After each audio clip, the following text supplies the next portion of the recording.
Good morning, everyone. This is Coach John here in Uganda. We just finished our team building.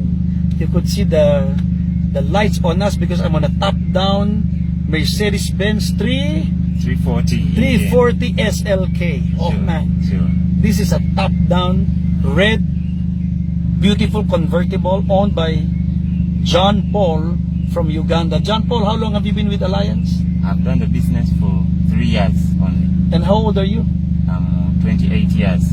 Fantastic. And I heard this is your second Mercedes-Benz? Sure, it's my second Mercedes. The first one Mercedes was a compressor. It had a smaller engine. I wanted a bigger engine. A sports one. Yeah, to enjoy my weekend. Fantastic. Sure. Now, and how old were you when you joined Alliance? I joined Alliance in Motion Global at 25 years. And I heard you have a very good story when Nicholas is your upline, right? Yeah.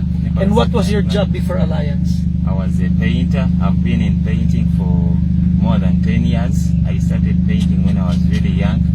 I worked. Wow. Life was not changing until in 2016 when I saw this opportunity through a friend.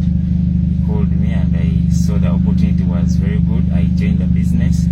And in only 1 year I was already driving my first car. Wow. This is my second Wow. part of the business. Imagine, this guy is only 3 years with Alliance. I'm sure he will join the top 20 next year. Sure. I know you I'm do praying that, so hard. Janko. I'm praying so hard. And for him to drive a convertible in Kampala, my friends, I tell you, that's someone doing something so awesome. Sure. Can you hear the sound? I'm stepping on the gas now. That's the sound of this convertible. Look. Fantastic Mercedes-Benz. So to all of you there, wherever you are, JP is here, John Paul, doing Alliance in Motion Global. Congratulations, my brother. Thank you, sir. May you reach the top quick. Thank you, sir. God bless you. Really. Bye, everyone. Bye.